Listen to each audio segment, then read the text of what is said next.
اعوذ باللہ من الشیطان الرجیم بسم اللہ الرحمن الرحیم وَإِذْ قَالَتِ الْمَلَائِكَةُ يَا مَرْيَمُ إِنَّ اللَّهَ اصْطَفَاكِ وَطَهَّرَكِ وَاصْطَفَاكِ عَلَى نِسَاءِ الْعَالَمِينَ يَا مَرْيَمُ اقْنُتِي لِرَبِّكِ وَاسْجُدِي وَارْكَعِي مَعَ الرَّاكِعِينَ آمنت باللہ صدق اللہ العظیم رب اشرح لی صدری ویسر لی امری واحلل عقدۃ من لسانی یفقہوا قولی۔ دوستو اور بزرگوں، سورہ آل عمران آیت نمبر 42 اور 43 آپ کے سامنے تلاوت کی ہے۔ یہ سورہ آل عمران کا 5واں رکوع یہاں سے شروع ہو رہا ہے۔ یہ مضمون حضرت مریم علیہ السلام کی پیدائش، حضرت عیسیٰ علیہ السلام کی پیدائش اور حضرت یحییٰ علیہ السلام کی پیدائش پر مشتمل ہے، اور یہ مضمون 3 رکوعوں پر مشتمل ہے۔ سورہ آل عمران کا 5واں رکوع اس مضمون کا دوسرا رکوع ہے۔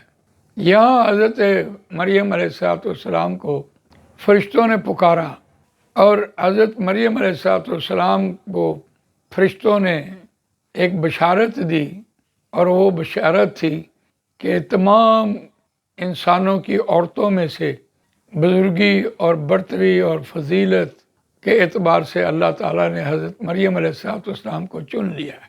ایک تو بن باپ پیدا ہونے کے حوالے سے، اور دوسری ان کی عبادت گزاری۔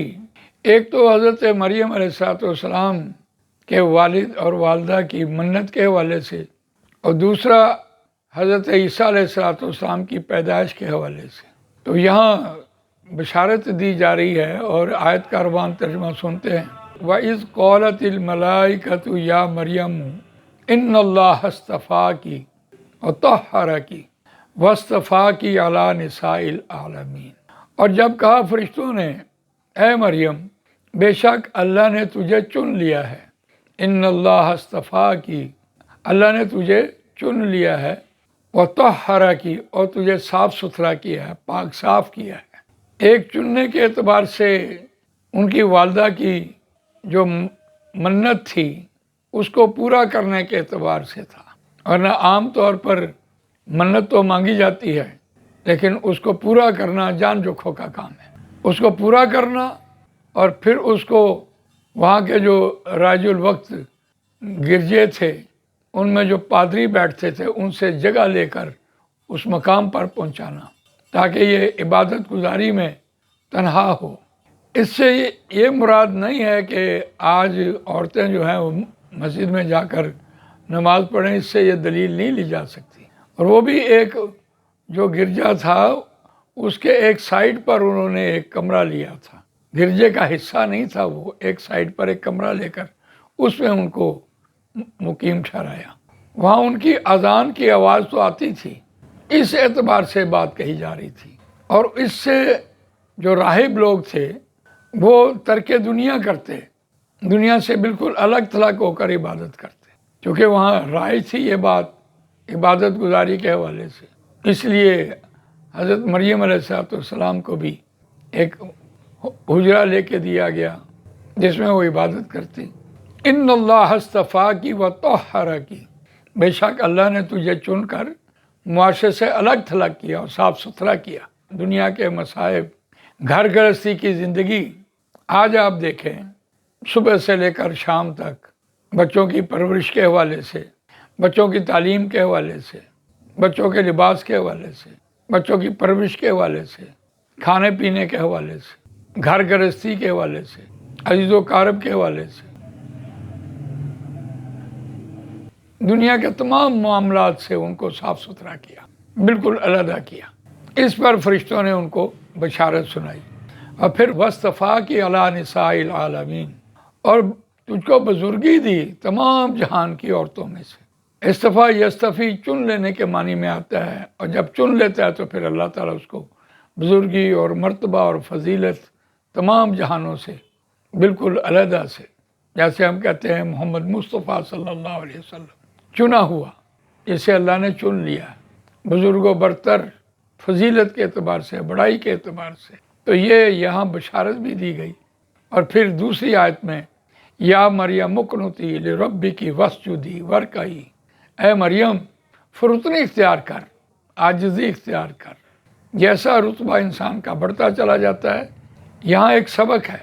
جیسے جو پھل والے درخت ہوتے ہیں وہ ہمیشہ جھکے ہوئے ہوتے ہیں، اور عاجزی اختیار کرنے سے، فرما برداری اختیار کرنے سے، اپنے آپ کو سلنڈر کرنے سے، یہی تو ایک رتبہ ہے. جیسے جیسے فرما برداری اختیار کی، عاجزی اختیار کی، ویسے ویسے رتبہ بڑھا، ویسے ویسے عزت بڑھی، ویسے ویسے معاشرے میں مقام ملا. اور یہ تمام جہان کی عورتوں کو یہ سبق دیا جا رہا ہے. اطاعت گزاری، فرما برداری، یہ عورتوں میں ایک وصف ہے جو یہاں سے سمجھایا گیا. لربک واسجدی، اور واسطے اپنے رب کے سجدہ کر، ورکعی، اور رکوع کرنے والوں کے ساتھ. اس آیت سے نماز کا طریقہ نہیں لیا جا سکتا. اہل ایمان کو نماز کا طریقہ سورہ حج کی آیت نمبر 77 میں بیان ہوا.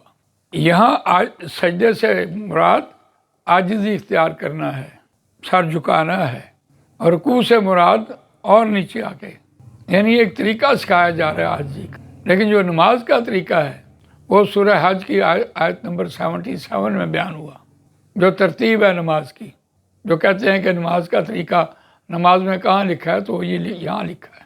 قرآن مجید میں نماز کا طریقہ یا ایھا الذین آمنوا ارکعوا واسجدوا واعبدوا ربکم وافعلوا الخیر لعلکم تفلحون. یہ ہے نماز کا طریقہ جو سورہ حج کی آیت نمبر 77 میں بیان ہوا. یا ایھا الذین آمنوا ارکعوا، اور یہ سجدے کی آیت ہے.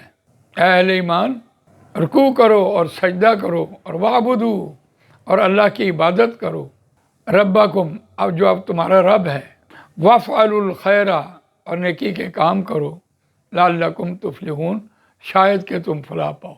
تو یہاں سے حضرت مریم علیہ السلام کے اس سجدے اور رکوع کے حوالے سے عاجزی مراد لی گئی ہے. تو عاجزی جب ہوتی ہے تو تب ہی بزرگی ملتی ہے. تو اللہ تعالیٰ مجھے آپ کو قرآن مجید پڑھنے، سمجھنے، اس پر عمل کرنے، اس کو دوسروں تک پہنچانے کی توفیق عنایت فرمائے. سبحانک اللہم و بحمدک، نشہد ان لا الہ الا انت، نستغفرک و نتوب الیک.